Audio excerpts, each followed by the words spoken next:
Hello everyone, it's Michael from Chess Lifestyle, and today we are training 53 minutes of chess. And yeah, actually, I'm actually feeling the training vibes for the first time in a really long time. I don't know if it's combined with some chaotic energy I've just been experiencing today in general. But yeah, no, I'm looking forward to it. I've actually planned like a bunch of different things to do. But before I, discuss what I want to train today, I was telling one of my friends and the only YouTube member of Chess Lifestyle that I am going to die on this hill trying to make YouTube membership a thing. And I remember I even went to this Chessable marketing meeting when my C3 Venom course had just been published, and it was very, very funny, right? Because I'm in this call with all of these top GMs who are famous. I mean, there's me just chilling there and on video with these guys, right? But I remember there was some Q&A at the end, and I asked them about YouTube membership because I was I think this is a really potentially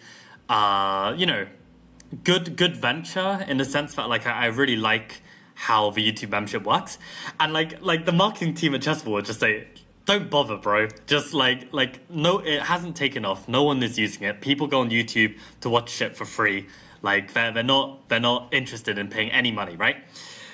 But I'm stubborn, and I think that it's a great interface to make use of for paid content like this Benoni course that I've been working on, and it's crazy to me actually because for instance with the C3 Venom course, I mean it's really taken off, right? Every single person who has reviewed the course has given it 5 stars, and I'm not paying them to say this, right? And so you'd think that because of this positive feedback, you'd think that they'd be down to consume more of my content, but it turns out that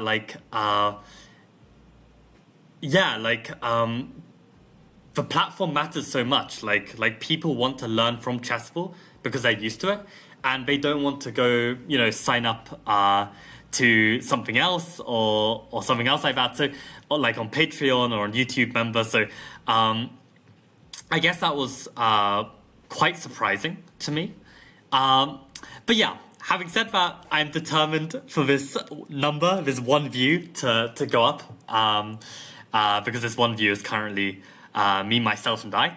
But okay, that's enough yapping about this YouTube membership. I will shut up about it eventually. But yeah, I think that these lessons were absolutely S tier, and yeah, I hope someday somebody out there is going to benefit from these modern Benoni lessons. But yeah, good to see you here, Faz.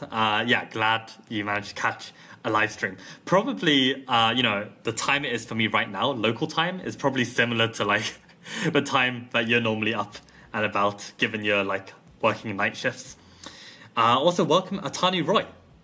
Haven't seen you here before, but yeah, good to have you here. Yeah, interesting. Yeah, no, the world of chess marketing and educational content is an interesting one for sure. But yeah, speaking of not speaking of, but just speaking of the stream and training chess, let me show you what I want to get up to today. So the first thing I want to do is review my games from the Chess Mood Grand Prix. Which actually, the fact that you're here, Faz, is good because I mean, I know that you commented on that video, that stream, so I'm sure you'll have some thoughts about the game. So definitely, I want to do this. We can also do some chess neurons to do some training. There was some of my C3 Venom course that I wanted to review, and okay, I probably can't, be just uploading this paid content and stuff, but okay, there's just a few exercises and a few model games. I'm sure it's fine. And then also I have this huge game collection of one of my favorite players from the past, Eric Lobron, and I actually want to check out some of his Benoni games to learn from. I think this would be cool. And then finally, I've even got some Chess Mood content that I'm working through that I would also like to watch. And then we've even got this endgame book. So obviously I'm not going to get through like half of this, right? But the point is that, yeah, there's lots of things that I am keen to look into and study. So we're just going to go with the flow and see what we can learn. I mean, I would sign up for Benoni if I was first learning it, but I play too many systems with black that are not Benoni. Yeah, fair enough, Faz. No, like, if you have a complete repertoire against 1d4 already and you're comfortable with it, then absolutely makes sense. But yeah, in terms of like the quality of these lessons, like I really think that they went very well. Like, this is why I'm also so proud and so happy to, upload this content, because, not every chess lesson I have is like, goes really well, but I think these ones were really nice. But okay, let's learn from these games. So this was from the Chessable Grand Prix around like a couple weeks ago. This first game was very what's the right word? Oh, God, no. Okay, moving on. I won by default, right, against this IM and gained some rating, which was nice. But yeah, let's take a look at this first game against Staffan 13, who I believe is the player. Oh, I can't. I think this guy is won several marathons. I think this is the guy. Yeah, look at all of these marathons. Absolute nutter.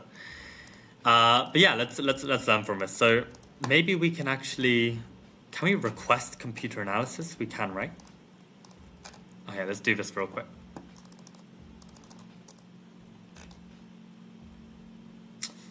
Is this gonna glitch actually? Sometimes Lee just glitches with analysis. Okay, let's try one more time. Bruh, is this not gonna work? Maybe I've never tried clicking this computer analysis oh, here we go. Okay.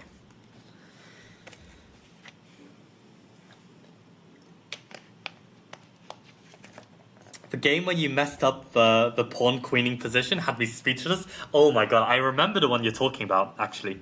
The one that it just blundered into a draw, right? It was so bad.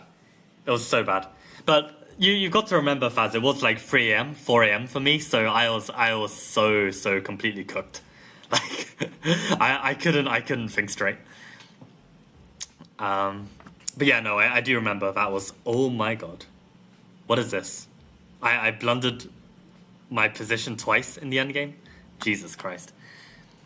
Yeah, I don't remember how this game went, actually. Okay, maybe what we'll do is while we wait for the analysis to finish, let's do some of these chess mood defensive tactics, actually. So, yeah, let's give these a go. So it looks like actually, so Chess Mood, for anyone who doesn't know, is a website which has a bunch of different courses given by grandmasters. Oh man, I'm gonna have to move my cam. What's the best thing to do? Because if I'm gonna be flicking between screens a lot, there must be a better solution to this. Okay, let's just do this. Let's just make me really small. Alright, let's put me up here for today. That's actually hilarious. Okay, that'll do.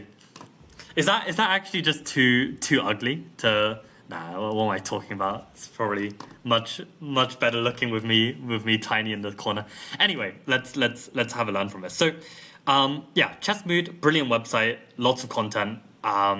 It's paid for, but if you join the Chess Lifestyle team and you compete in these Chess Mood Grand Prix and you come in the top 10 places, you can get a 1-month membership. And I've actually got a promo link that gets you 20% off as well, so you can find that on any of my videos. But yeah, there's this chapter called Spartan Shield, and it's all on defense. And basically each of these sections go into different defensive techniques, and I think this defensive tactics is just kind of like a bit of a quiz going through each of the different ones. So next time we do a game analysis, we'll hop onto that and solve some. Let's go. So we got a reverse Caro-Kann advanced variation. So this all feels very normal to me. And I went knight e2 here. I wasn't sure actually if knight e2 can be met with d takes c4. So what happens here? This is already plus 0.8, apparently. I guess the point is that this pawn is extremely weak. I guess that's literally it, and you can't even play f5 because of this pin. So is that pawn just a goner? What if you play a move like bishop f5 to hold on? Ah, knight g3. How cute is that? That's a very cute line. I can imagine many players stumbling at this moment. So this is very nice. Yeah. Okay. So I'll give this as a mistake. Okay. So that means definitely knight e2 is something that can be played here.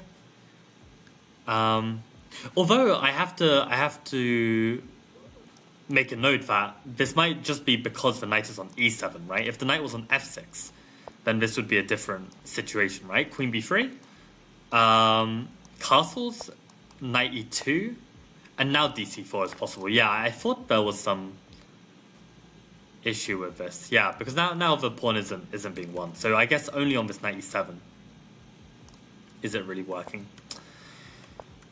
And turned out rook c1 is actually the way. Yeah, I need to study this more. Rook c1 keeps the edge. That's interesting. My rule in these advanced Caro-Kann structures is that you generally don't want to take on d5 when the knight can still develop to c6. You want to wait for them to commit. But looks like you can actually get away with this. So how's this working? Knight b5. Ah, looks kind of strong. Queen b4, queen d2. And this definitely does look quite promising.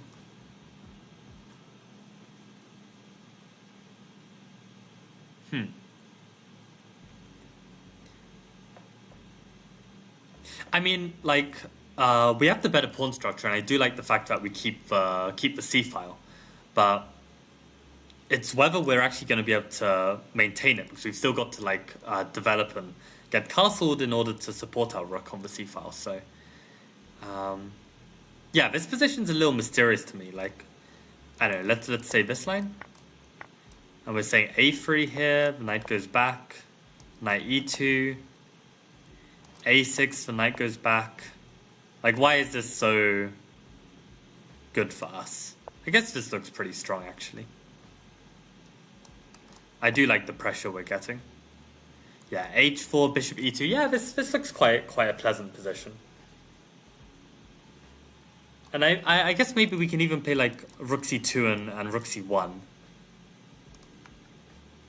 Let's see how this goes if we just click this button. Oh wow, play on the king side with g4. That's wild. Wow, use the knight on c3 to block the c file, and then just play on the king side. That's kind of crazy. Yeah, good to see though. Good to see. Okay, so let's move on then. So, okay, so he took, and this was bad. I took back, but somehow I messed up my plus 1.6 advantage. So I missed g4. Why is this plus 1.6? Oh, to be fair, could I have won that pawn somehow? Yes, I could have, exactly. G4, and then I trade and win the pawn. To be honest, I think when playing this game, I didn't even realize that this pawn was weak. I was just... I don't know what I was thinking. So that's good to see, actually. That G4 and picking up this pawn is legit.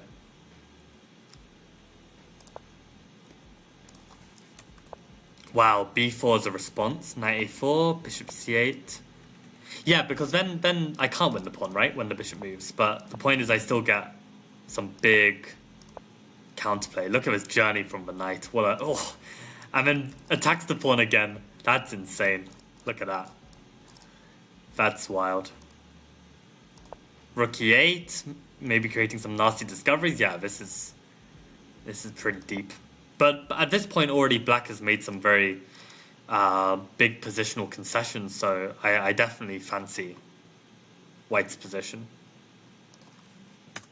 Yeah, okay, so I keep a slight edge, which is what this is about. And yeah, I actually did go for this kingside attack, which is interesting. C4 takes on e7. Queen d1 not as preferred. I guess queen c2 maybe is better. Oh, queen c3. What's up with this? Maybe we just want to get on the line of this g7 pawn. Like maybe there's going to be something happening with this discovery. Maybe that's the point. I think I wanted to somehow bring my queen this way, but I think that's just like poor intuition. Wow, king d2. That's a cool move.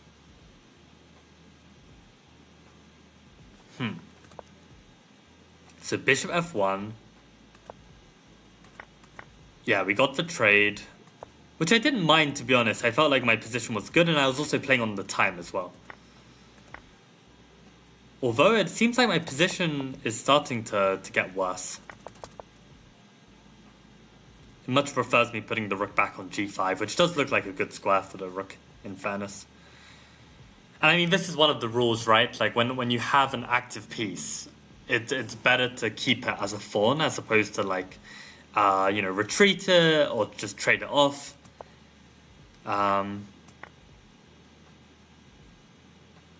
yeah, I guess I am a pawn down, which is why. So I was thinking, like, why is this evaluation like better for black? Because I feel like my position's better, but yeah, I am a pawn down, so that makes a difference. Bishop h3, interesting. Yeah, and okay, this was just a matter of holding on at this point. Like, I'm sure I made some big mistakes. Ah, that's a very cute idea. We can push a4 here and break up this structure. But I missed this. Bishop f5. Yeah, I mean, I think, honestly, like, given the time situation and playing this beast of a player, I think I was pretty happy with how I handled this. Yeah, I thought at some point around here, I thought he was going to play something different.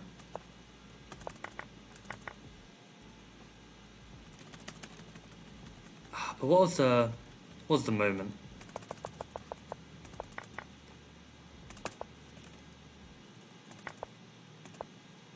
Yeah, maybe here I thought they could already play knight d3 check. I think this is what I was worried about. Because now I don't have time for king d2 because my f-pawn is dropping. So I have to play king e2. And I think I just felt uncomfortable about this. I think yeah, this is a better move order to do this f5 plan. Now I actually get king d2.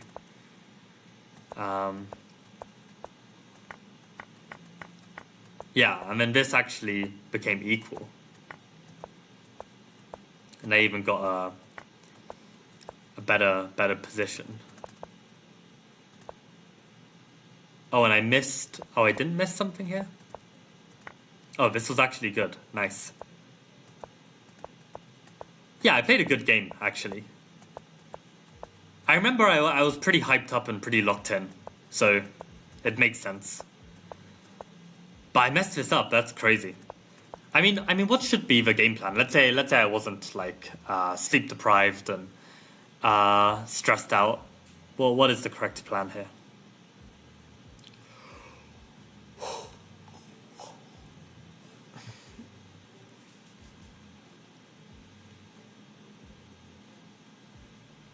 I guess the point is we can actually try pushing this pawn. Like, we can't push this pawn, but we can push this one and play for this.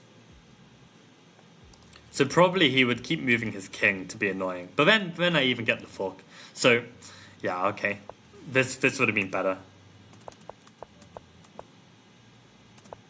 And wow, I blunder everything with this move. Yeah, because he can simply take the pawn. That makes sense. And his king is very active. I can see how that could be a draw. And rook and knight against rook, this is a draw, right? So, yeah, if he can win one of the pawns and sack his knight for the remaining pawn, then this is, like, technically a draw. And this was another blunder. I guess there's some tactic here, right? Like, rook takes, maybe this? But then this is still winning pawn endgame for me. So what's the trick here? Maybe I take on e4. How does that go? Because if they take, then I can take, right? But I could give this check, but then I take and I'm still attacking the rook. I think knight takes e4. Yeah, knight takes e4. Let's go. Knight takes e4 is the best move. Yeah, and I can believe that's a draw again. Okay, so all in all, I mean, this was actually a pretty well played game. Got the flag with 12 seconds. I mean, okay, I had time odds because my opponent berserked and I was very mean and didn't berserk back. But okay, this was a good game. So let's because I know, oh god, my my keyboard suffered a stroke last year, and I still haven't upgraded my keyboard for my laptop for several years. So sometimes it glitches out. Yeah, let's keep track of what we've looked at. Okay, let's send the computer analysis.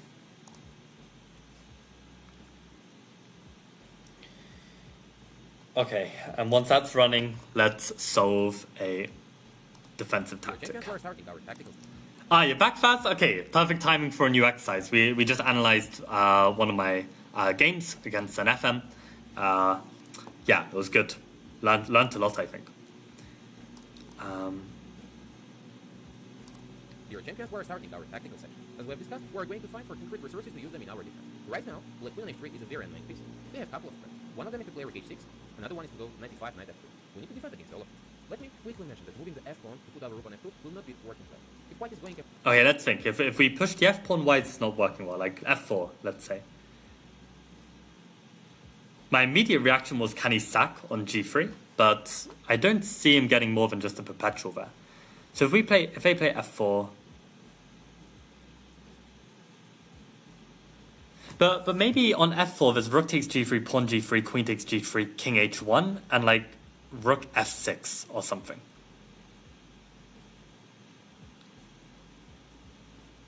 But then there's like queen a8 check, knight f8 to block. And maybe that still lights out, to be honest. Yeah, I can believe that. That's game over. First of all, it's always possible to push h5 and h4. However, it's also doable to sacrifice. Pawn takes, yeah, queen takes, here we go. King h1, let rook goes into the game. Rook f6. Now rook h6 is the making idea. After queen a8 check, let defense the h rank with the knight. Now rook h6 is unstoppable. Okay, I'm glad I saw that. It's very similar whenever white is playing with f4. This time the long diagonal remains open, so sacrificing with rook g3, pawn takes, queen takes might be not the best for play. After king h1, rook f6. Now white can play queen a8 check, knight f8, and queen g2. So I actually saw this, but I thought that so in my head I literally saw queen 8, queen g2, but I saw that on rook h6. I thought that we still get the check, and if they block, we get checkmate, right? But I forgot that when we give the check, they now can play king g1. So, yeah. So okay, I missed that. So on f4, then maybe he's just going to say that you just play h5, h4, and then this is the way.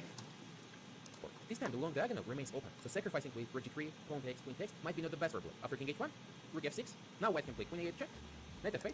I wish Gabuzian wouldn't just use words like might not be the best reply. Like, I realize he's trying to be polite and formal, but I would like to know, like is this just trash? Is this like, well, what's the exact evaluation? And queen g2. After rook h6 check, king to g1. However, what is the problem? After f4, black has h5 option. Yeah. Trying to go pawn h4, just destroy the pawn structure. White king will not survive against this attack. It means that initially, we need to find a strong tactical defense for white. Pause the video. Okay. Let's see if this is still loading in the background. Okay, perfect. It's already loaded. So, black to play. White to play, sorry, and find a defense to either rook h6 or this knight e5, knight f3. So from studying some of this course over the past few days, I've learned that, there are a few different motifs. One is mobilizing pieces to the defense, one is trading pieces, one is counterattack. So in this position, can we make use of any of those three defensive techniques? To be fair, I've only watched those three, so maybe it could be like this prophylaxis or accept the sacrifice or something else, which I haven't watched yet.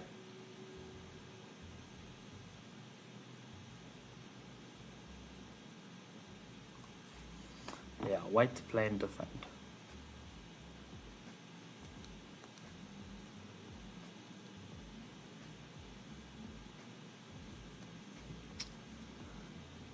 Yeah, I realized very recently actually my defense is like actually god awful. So even these like really easy exercises, maybe this one's not easy, but there were some really easy ones that I was still getting wrong, which was quite eye-opening.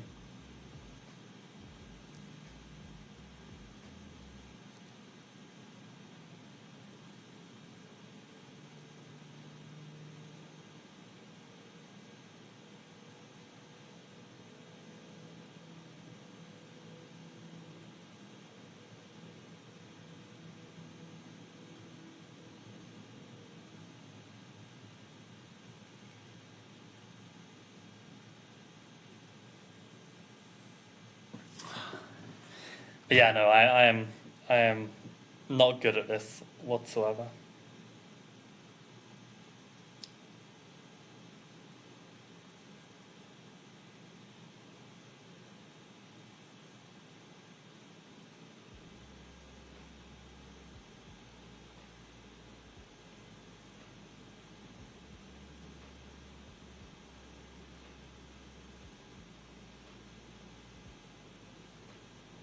Maybe it is some. That's actually very nice. Queen a8, maybe. Because Queen a8, they cannot take our queen because rook takes a8, rook takes a8, and we get mate. And the point is, Queen a8 allows us to bring our queen back to g2. And I'm actually really dumb because I've just realized that all of these exercises, they actually have a hint. So actually, this exercise was mobilization, and Queen a8 is the answer. But I just forgot.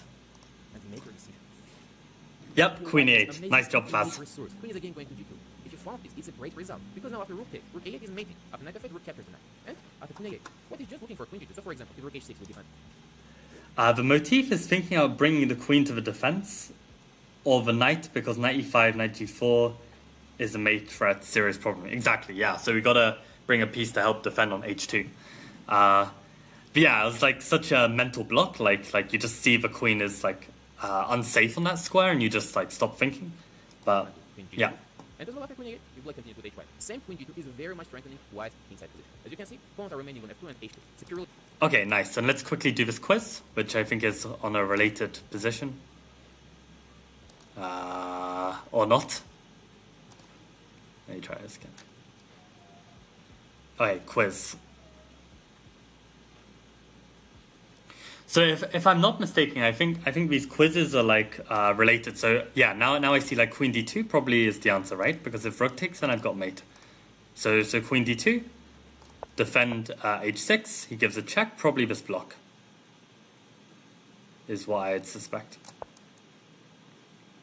Nice. Okay, solid. Let's go back and have a look at this game. So this was an exchange Slav. Yeah, I started to play with this move order, and he plays e6 here. I think in my Chessable course, I've looked at bishop f5, I've looked at queen b6. How have I looked at e6? I don't even remember. Let me see if I've covered this, actually. And immediate e6. I might have. No, I haven't. I remember now. I've looked at like four variations here. One I give is if they play queen b6 immediately. And I give 2 lines after bishop f5, like what happens after bishop f5, queen b3, queen b6, and also bishop f5, queen b3, and knight a5, which is the main move. And I also give a6 at this moment, which is also trendy. But e6 is something that I haven't put in the course. But what I understand is that like our bishop's just going to be better than their bishop, right? And we're both going to put a bishop on d3 and d6. So it should just be a slight advantage. I'm surprised I didn't allow black to take, because this has been something I've been quite enjoying lately, like this structure.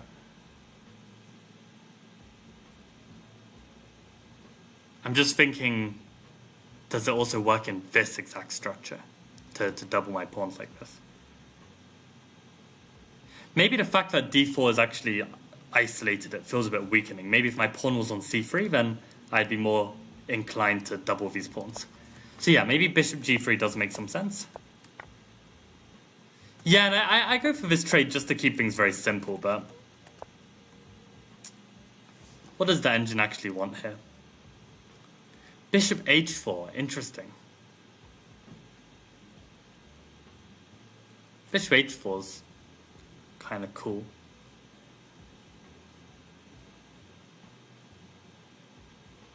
And of course it's knight e5 still. Yeah, and this f4 idea, which I know about.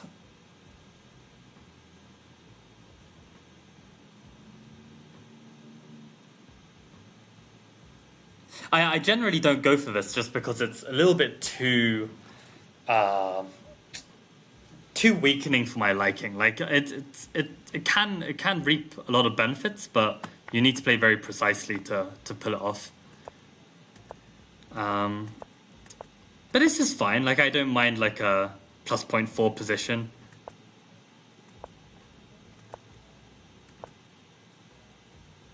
Yeah, and somehow my pieces are going backwards and the evaluation's just only getting higher. Why is this so good for me? Queen a4. Queen a4.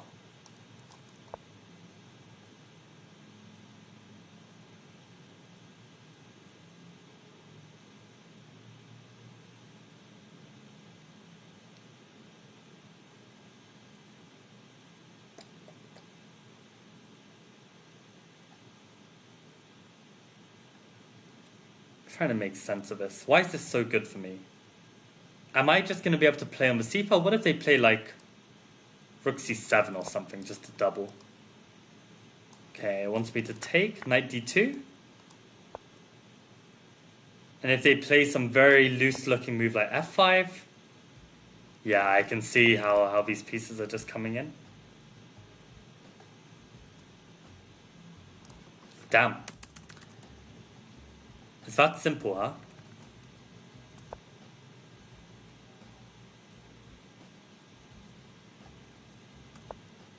The engine makes it look so easy to find all this.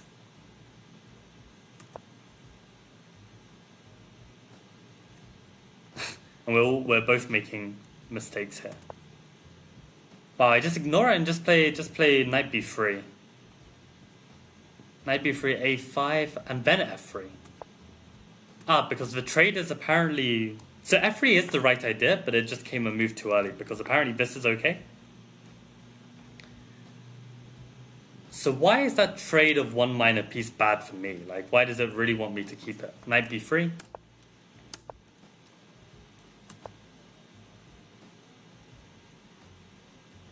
I guess I'm going to get the c5 square for my knight. Maybe that's why.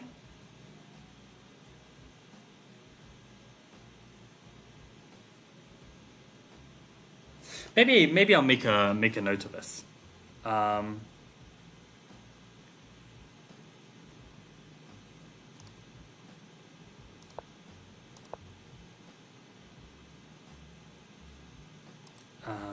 Okay.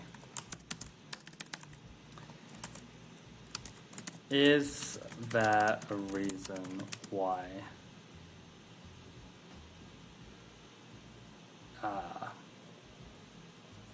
Keeping one extra minor piece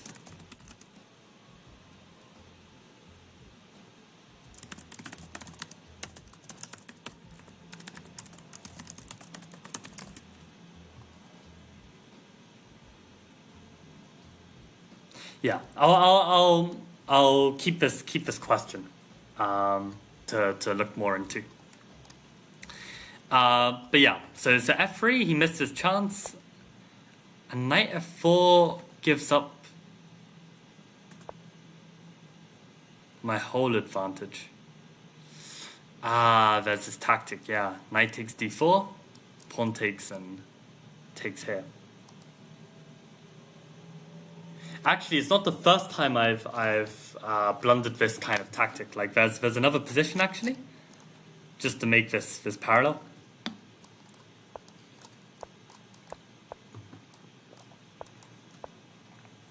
There's a position in this actually, where is it c6?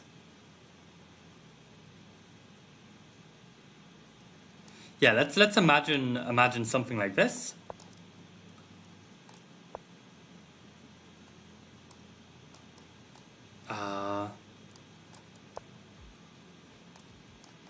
Something like this, yeah, and then I just play knight f4.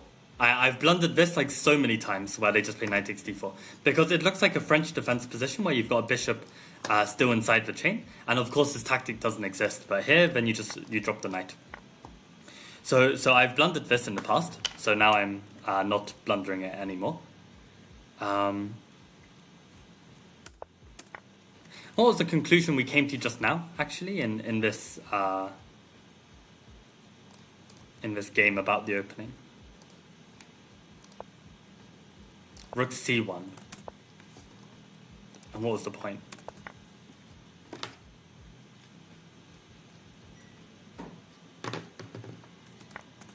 Knight b5. Oh yeah, it was knight b5 business, right? Yeah. Queen b3.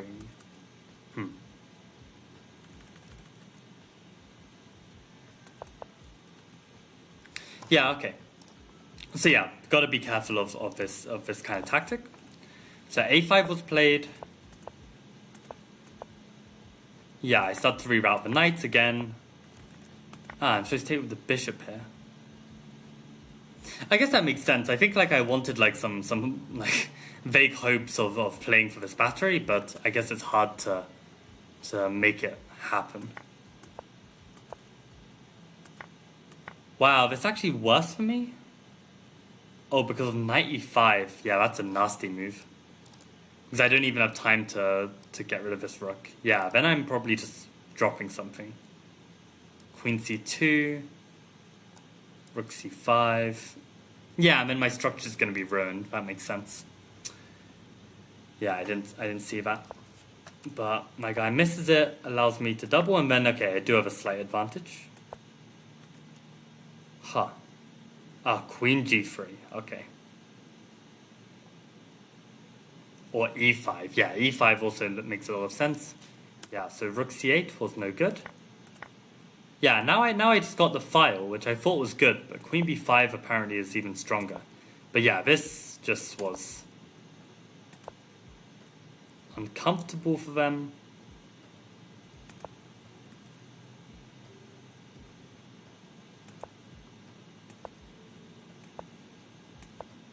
Yeah, this was very nice. Oh, but I messed up?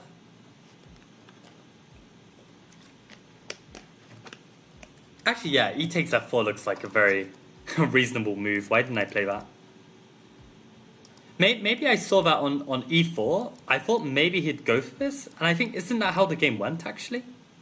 Because I think I saw that I don't blunder a perpetual. So I think like I was very happy to bait this. Oh, but queen e4 is playable. No way. There is a perpetual then? Because on queen e1, then there's just king f1. Oh, queen e3 maybe. Because if king h1, now queen e1, and now there's a perpetual like this. So queen e7, queen e3. What about if like king f1? Maybe you've got this. I can believe that. Because if king f2, then you've got queen e3. And if king e2, then you've got queen c2. Then king f3. Wait a sec. Queen takes e7, queen e3, king f1. Queen c1. King e2.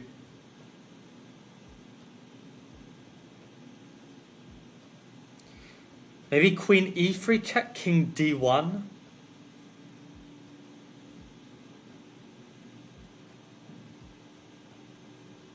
maybe there you just go queen takes d4 check even. And depending on where this king goes, I think you've got perpetual. You've got this e3 square. So yeah, I guess that's a perpet.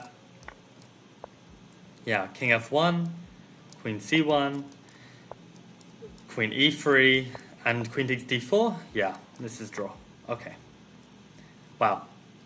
So, I mean, I literally remember in the game, actually, I remember playing e4, baiting for them to go for this, assuming that this wasn't a perpetual, and just winning a knight. But I guess my bluff worked, because they did not take the pawn, in which I now have a winning position. Yeah, and this is very clean. Yeah, I was very happy with how I handled this. Yeah, this is even like a really nice touch as well. Like I didn't just put my bishop on a more secure square or something. No, like because black can still maybe try and outmuscle my king. So king e4 was really nice to find and force the resignation. So yeah, this was a nice game that actually brought me, I think, to my peak rating, or at least close to it, like 20, 25, 50. Yeah, good stuff. And you know what? I'll put question emoji. Just so if I have a question, then I can come back to it. So I had this question about trying to understand, like, yeah, this moment here, about like allowing knight d2 or not. Okay, I realize I've been completely ignoring chat for that whole game, so let me see what you guys are saying. Don't consult the engine on a position like this. The evals are too similar on low depth. That's surprising, Paz, because I thought that like Lee chess nowadays it's decent enough. Even on low depth, it's probably alright. That's been my thought. I guess like maybe on very subtle things I shouldn't consult, but on more tactical things. But when it's like a big eval jump like this, for instance, knight b3 is plus 1.1, whereas playing f3 immediately and allowing knight takes d2 is plus 0.6. Like that's not going to change by much. There's still going to be like a big gap. So yeah, I do want to get to the bottom of this. Yeah, 95 and f4 is thematic. I know it is. I know it's a thing. But if I don't like it, then I don't like it, right? That's how it goes. Simply put, your knight is better than his, so it's logical to keep the knights on.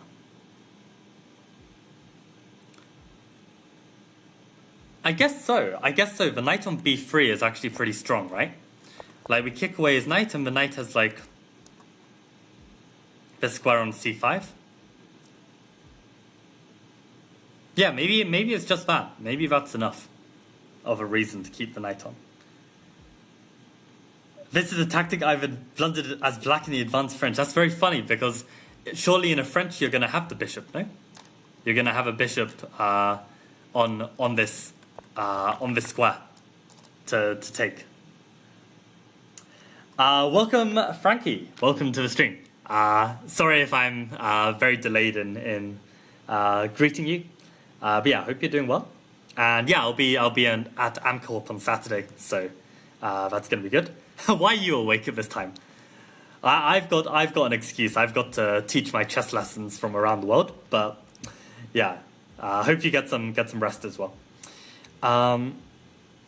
Michael G is the Kenny G of chess learning. Michael G makes chess learning smooth, classy, and harmonious. I like that. I should put that on my LinkedIn or something. Feels weird to see French from white perspective. Yeah, I mean, black players get caught off guard as well.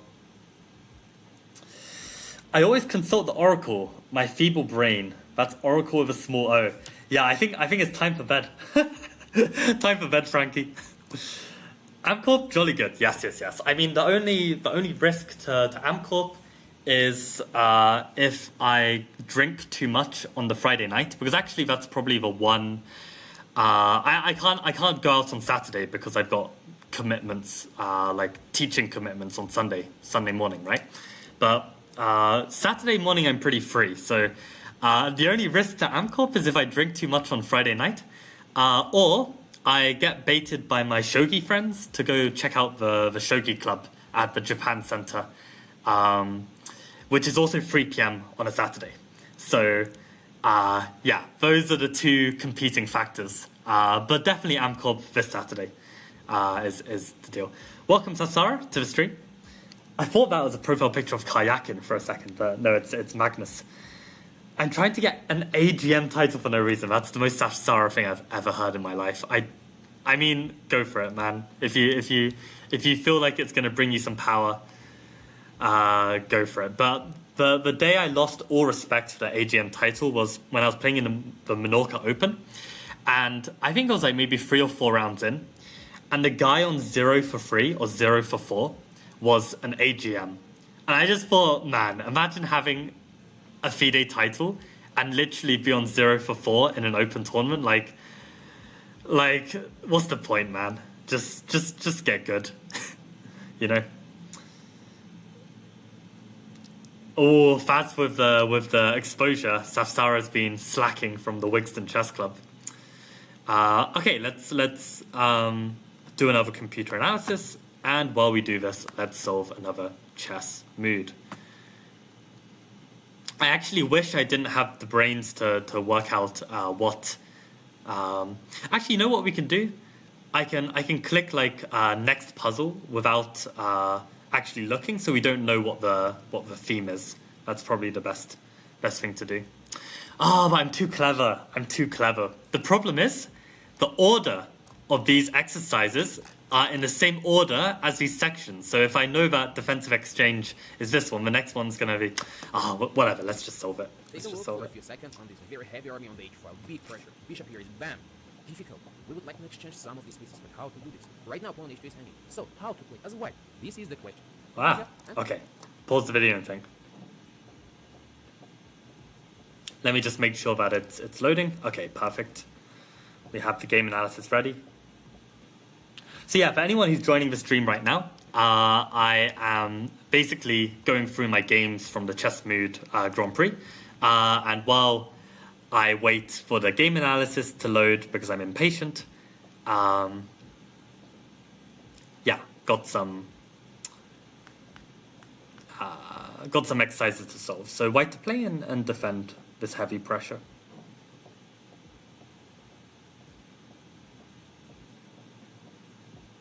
It looks like why are they all the same kind of puzzle? I just need to work out what the right move order is, but probably it's this queen f8 check. Right, like queen f8 check, rook takes f8, rook takes f8, queen takes f8, knight d7 check, and then you pick up the queen. So you just trade a bunch of material, and you relieve the pressure. The only question is whether knight d7 check first, but then I think they just go king c8. And I don't think it's as good. Because on queen f8, there's even king takes d7. So, yeah, queen f8. Forcing rook to b2. And there are so many possibilities. Slowly advancing in the attack. Also, black has a beautiful tactic. They can play rook h2. Oh, there's a beautiful tactic. We cannot go. Queen f3, forcing rook to b2. And there are so many possibilities. Slowly advancing in the attack. Also, black has a beautiful tactic. They can play rook h2. Okay, let's try and understand this. Rook takes f2. If queen takes f2, then I saw they have this, queen e3 check, and on queen f2 block, there's rook h1 mate. Wow. Okay, fair enough. After queen takes, queen e3 check. Now the queen is hanging, but we cannot go. Queen f2 because of rook h1 checkmate. After queen e3, doesn't matter which rook are we putting on f2, we're still getting mated. If rook d2, rook takes, now because of the pin, we cannot take with the rook, so king takes a2. And let's mate it with queen h6, king g1, queen h1. Same happens if we're playing the other rook to f2, the same mating mode. So this doesn't work. Initially, if we try to give a check with knight d7, it's not bringing any benefit. Black is going king to c8, the knight is under attack. So we need to rely on the tactic. Using the black, just giving the queen for it. The play rook f8 was the problem for pawn check. To exchange a rook h1 8 and h6 player. Super big power of it. h2 now is not hanging. Okay, perfect. So let's do a quiz, and then we'll move on. Okay, this is too easy though, right? It's queen f1. Like, I can see that from a mile away. Like this is literally the same position. But okay, I guess it's good practice to force yourself to spot it. Okay, next one. Let's have a look. So this time I played Benoni. Wow, I drew a 2600 IM. That's not bad. What are Faz and Safsara yapping about in chat? Oh my god, there's so many messages.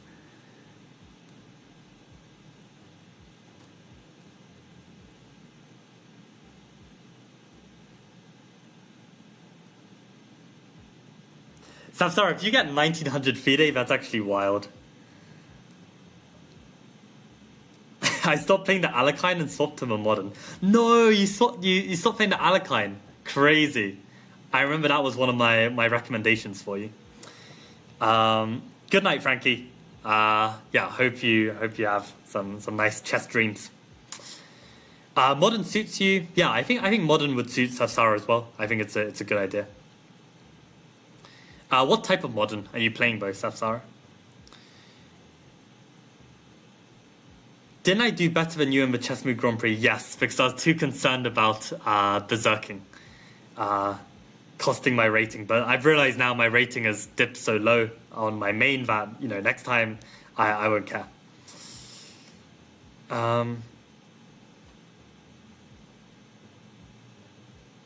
Yeah, Gurgenit's OP for real.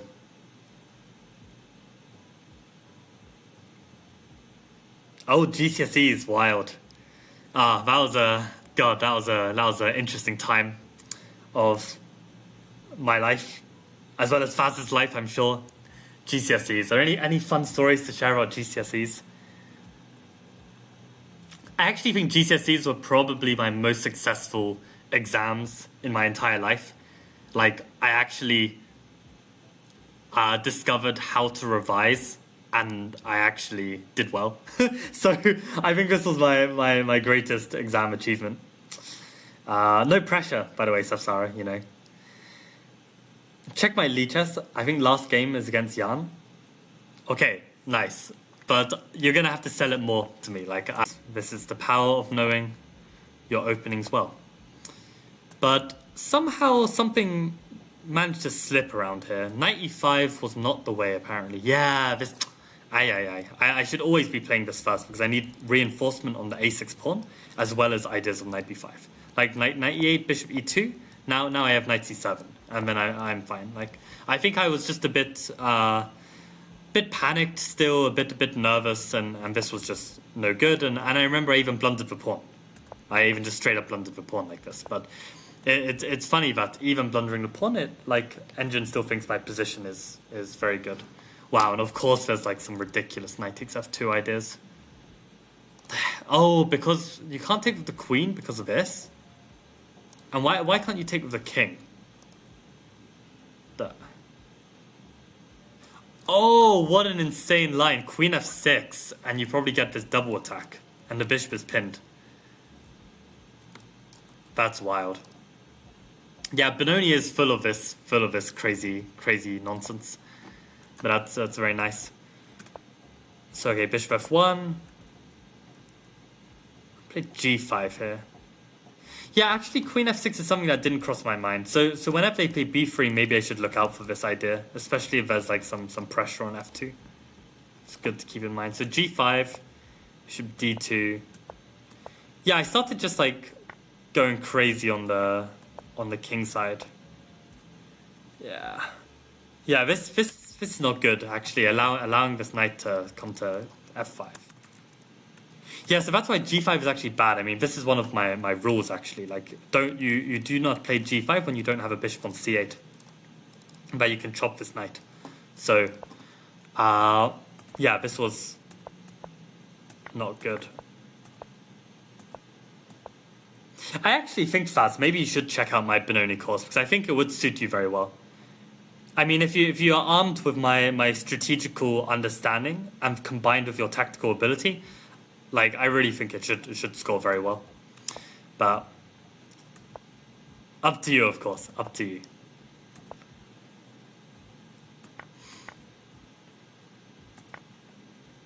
Yeah, somehow I managed to fight this back.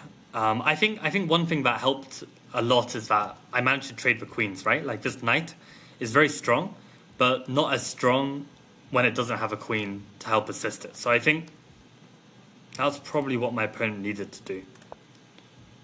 Needed to find a way in for the queen. Which I guess is what they were trying to do, but then I just blocked them.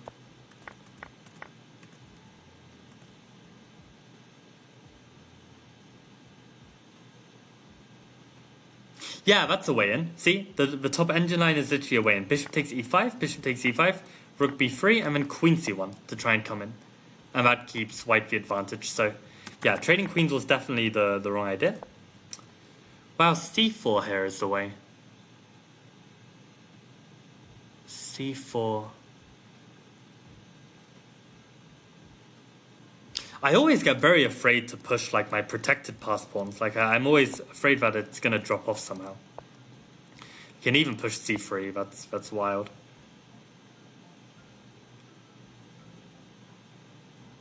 So they try and bring the knight back.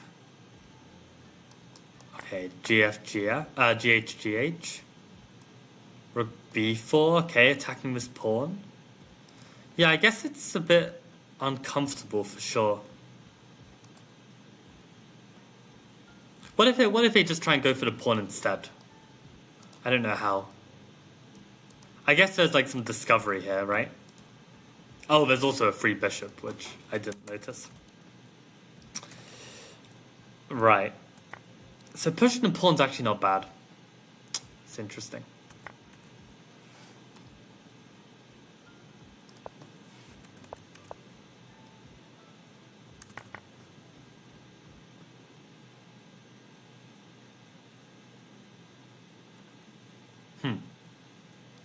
Okay, so instead I played rook b6 to defend my pawn on d6.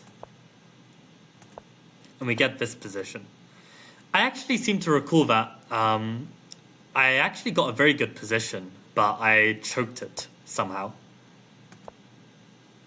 I also realized my opponent has like no time on the clock.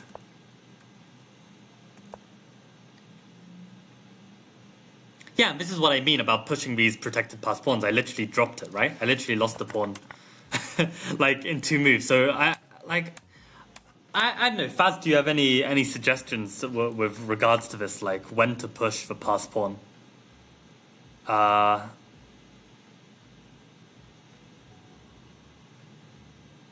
Because it's difficult to know, right? Like now it's apparently good. So how does this? Why is pushing the pawn here good, and then when I push the pawn around here, it's not good?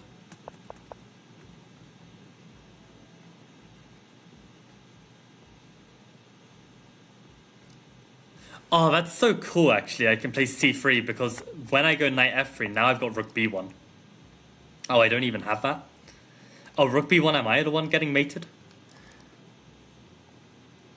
Oh, that's... Oh, I didn't see that. Oh my god. Yeah, that's not in my vision. Not in my vision at all. Right. Yeah, that's a cool motif. Alright, let's catch up with chat.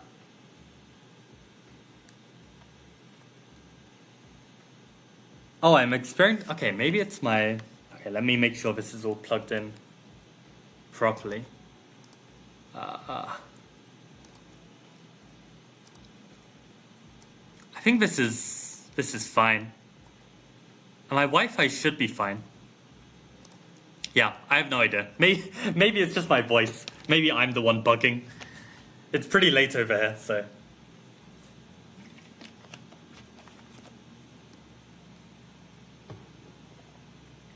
It genuinely could be me. It genuinely could be me. I think maybe I'm just like dehydrated or something.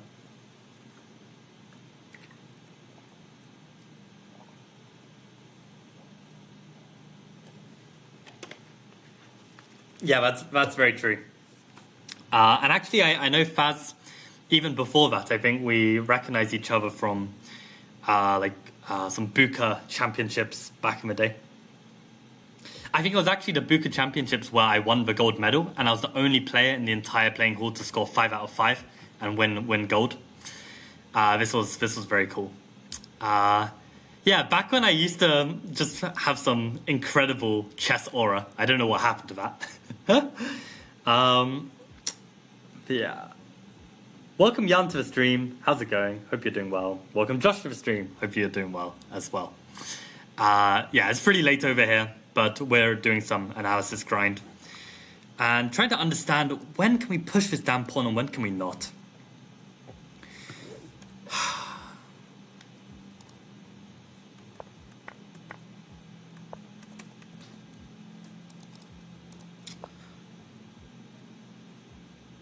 So if they play this.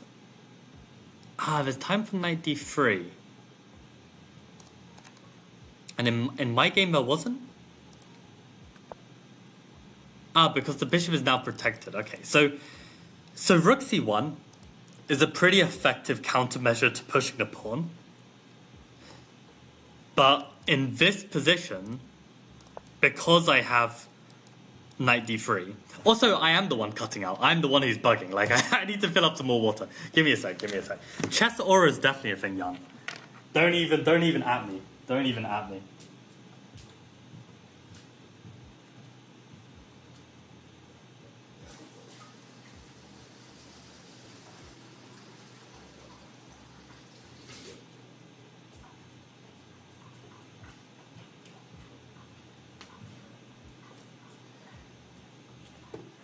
That's actually so funny that Faz thought that my stream was bugging and it's literally just me.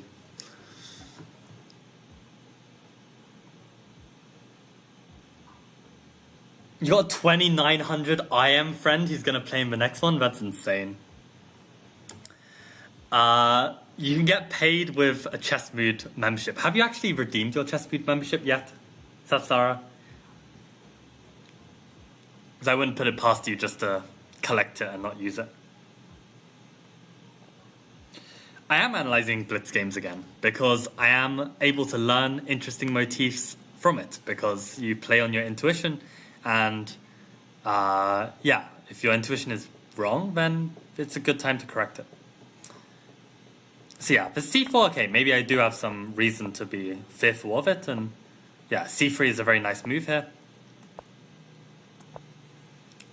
Yeah, so I dropped the pawn, but I managed to hold this against an IM.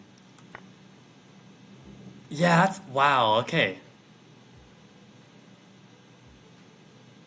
So he's completely winning with the rooks on, but then completely... oh, f5 is such a nice move. Oh my god. Because f5 just guarantees that your king is going to get active. Because you cover this e7 square. f5 is very nice.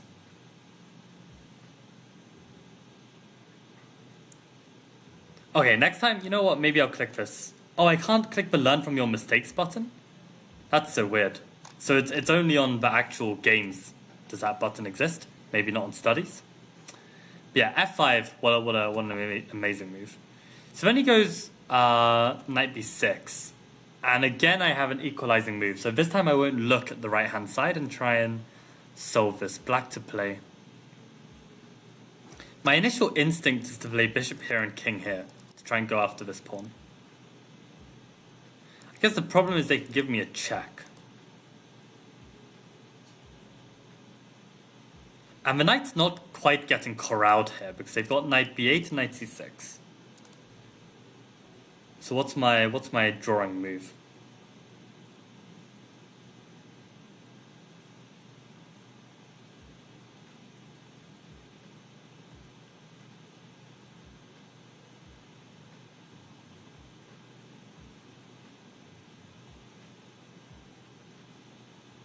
Unless it's bishop e5, knight d7, king e7, knight b8, and then f5.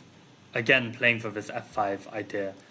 Oh, but knight c6 is literally just allowing the fork. Like, God's sake. I saw that, and then I forgot about it in the space of like 5 seconds.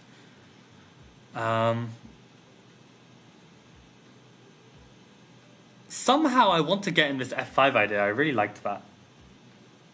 Don't quite see how.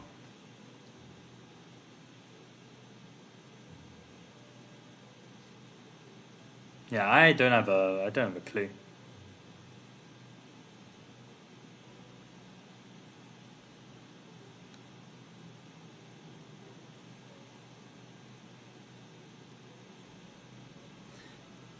I'm scared of playing king g5 because of knight d7. Maybe I just go bishop here now. Maybe that's fine. And I'm still playing for f5 next. Yeah, that's my bet, king g5. King g5 is losing. Because of knight c4, that makes sense. I hate, and I hate doing this as well when you like, you're just tired and you want an answer, so you just tell yourself that a good looking move is an answer when it's just not. And bishop d4 is correct. Crazy. So knight d7.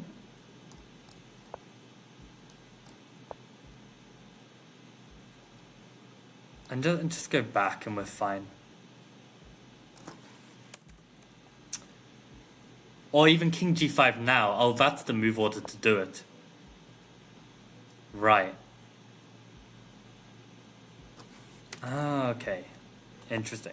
Oh, okay, so that's brilliant. The game I play, the move I play in the game in 1.1 seconds is better than the move I come to after trying to calculate and spend like 5 minutes on it. Hate my life. It's actually true though, like some of the blunders you make in classical are blunders that you would never make in blitz. And that's just how it goes. But yeah, GG me for saving this. Did I play with f5? That'd be so cool if I did. Oh, I'm so good at chess. Oh my god, how was I cooking this hard? How was I cooking? This is the cooking of a 25-52, ladies and gentlemen. Oh, what a play. How was I playing so well? It was like 3 a.m. That's actually insane. Yeah, I mean, I was even trying to flag this guy, right? I was trying to flag him, but I didn't really know how much to risk. And in the end, I just did not risk. Yeah, the guy had 5 seconds. Not enough time to go for the flag. Maybe what I could have done actually in terms of like a flagging perspective is I could have like tried to maybe mess around with the king a bit more. Like something like this. And just try and repeat the position a little bit and then go for something. Probably this is like the best try I can go for. Because I'm never losing this, right? I'm never losing this.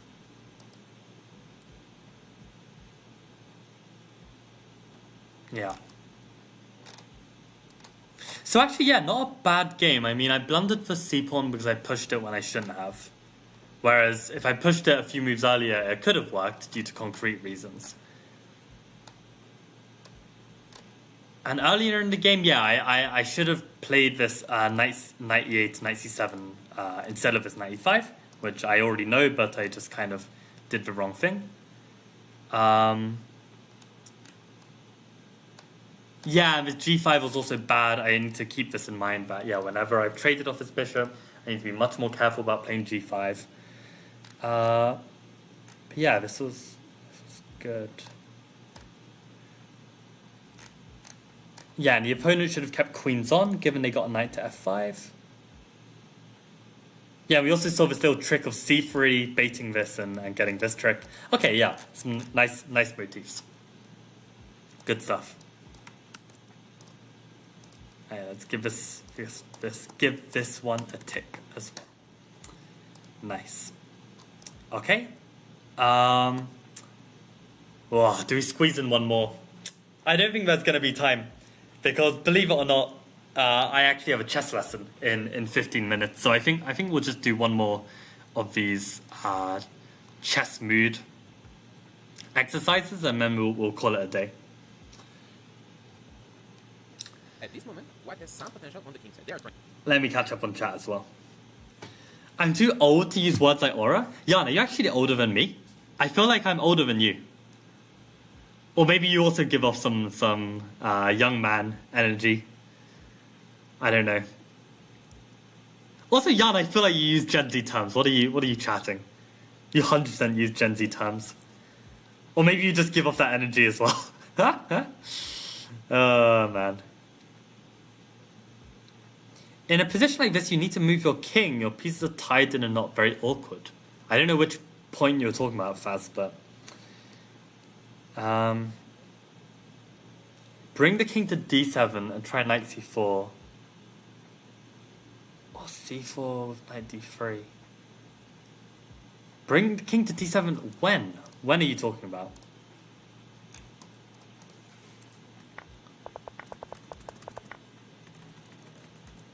Oh, around here maybe, rather than play for c4. Or maybe even a few moves earlier. Oh, bring the king this way. Huh. I actually don't see my king being safer on d7 than this way. I mean, maybe it makes sense. Like, these pieces are, like, very close. Yeah. c4 is very nice here.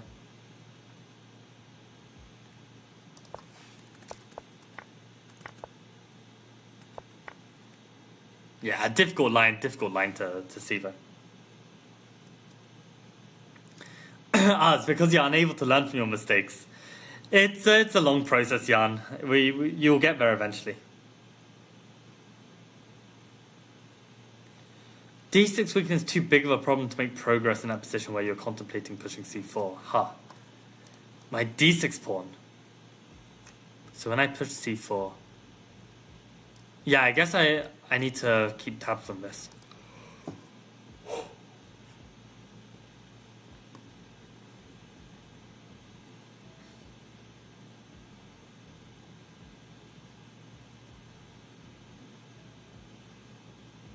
Oh, I didn't even realize you made a typo, Faz. Also, welcome, Tricky, to the stream. How is it going?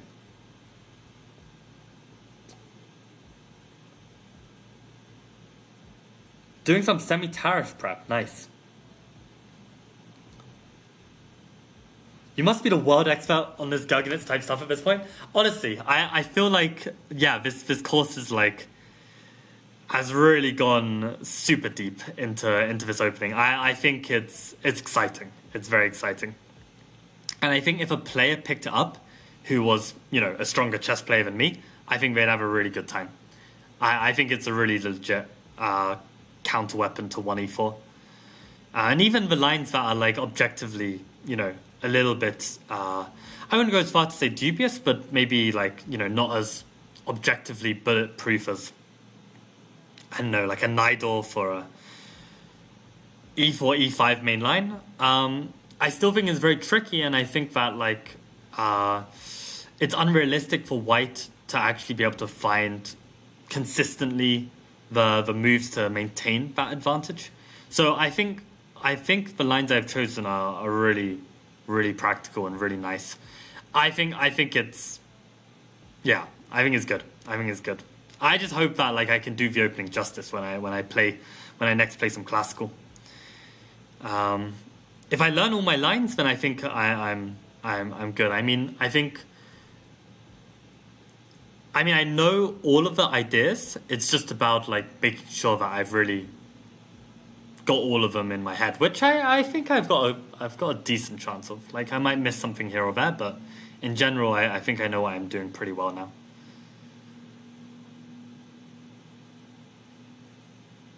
You own the England Juniors group chat? What does that even mean? Okay, let's do this final chess move. Trying to attack, having the queen, rook, and the knight. It was possible to put, for example, the h-pawn, trying to continue. However, the white player, after some thought, decided to go for knight takes h7. What's the idea? After we take, they would like very quickly to bring the rook and the queen to the h file. So the question is following: are we accepting this sacrifice or we don't? Okay. So if we take the knight and they play a move like rook h3 check, we have king g7, king g8, and bishop h4 as the only legal moves. If we go king g7, there's queen h6 check, king g8, queen h7 mate. If we go king g8, then there's not an immediate mate. If after king takes h7, rook h3, bishop h4, then I think he just takes. Maybe that gives us the next escape, like king g7, queen h6, king f6. But yeah, it doesn't look so worthwhile to give back the piece.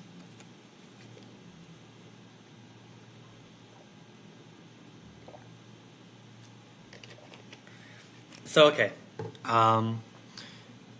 king h7, rook h3, king g8 probably forced. Queen h6. Oh, then we got queen takes f2, king takes f2, knight g4. And we win back the queen. This is such classic chess mood content. It's like so tactical. I mean, okay, I'm doing a bloody chapter on defensive tactics, but I assume that's the answer. Yeah. Now if we are going, now queen h7 isn't mating. Yeah, but queen takes f2, king takes f2, knight g4 is the point. You're planning to play in classical? Of course I am, Josh. Oh man, that's some good rage bait. You got me good there. Yeah, I 100% think that it's strong enough in classical. Like I am going to, yeah, I'm gonna take this opening until becoming a titled player. This is the plan. This is the plan. But okay, I think this has to be the answer. You haven't found the idea pick. Well, so queen 4 check. Everything is good. Let's ending up with the next rough pick. You cannot ignore the queen and of knight h7 was a mistake. As you know, we need to be careful and identify the wrong sector. Yeah, it's crazy. Imagine getting this position, having h4 in the position, going for the sacrifice and getting it wrong. Actually brutal. Okay, let's finish with this little quiz, and then I'll call it a day there. This has been a good training session. We actually got some good training done for once. This is so lazy. I mean, what the hell is this? It's just the exact same motif. Like, there's not even anything new to it. Like, just, you know, like, what's the point? What is the point? Like, even a monkey could solve this, having just done the previous exercise. But okay, you know, can't be too critical. It's still good to have these video exercises to solve. And yeah, I think on that note, guys, I'm gonna call it a day. So maybe next stream, so maybe Friday, we'll take a look at some of the LeBron games that I wanted to go through. Maybe do some more chess neurons. Take a look at the Chessable model games I wanted to go over again that I haven't seen in a long while. But okay, it was good to learn from these games. Good to solve some defensive tactics. And yeah, I think that's one of the big part of like improving at chess is just the consistency. Like if you're able to just do a little bit every day, it will really pay off in the long run. And I was recently speaking to a friend about this as well. So yeah, just gotta keep grinding something, and yeah, the puzzle pieces will start to fall into place. But okay, good stuff, and yeah, thank you for tuning in as always, and see you guys another time. Oh, let me. Oh crap! Let me put my video back before I forget. There we go. Is that gonna look nice? I need to make sure that I'm not covering. Okay. Can make myself a bit bigger then. I think that's fine. Okay, that'll do. Okay, good stuff. Okay, see you guys. Bye.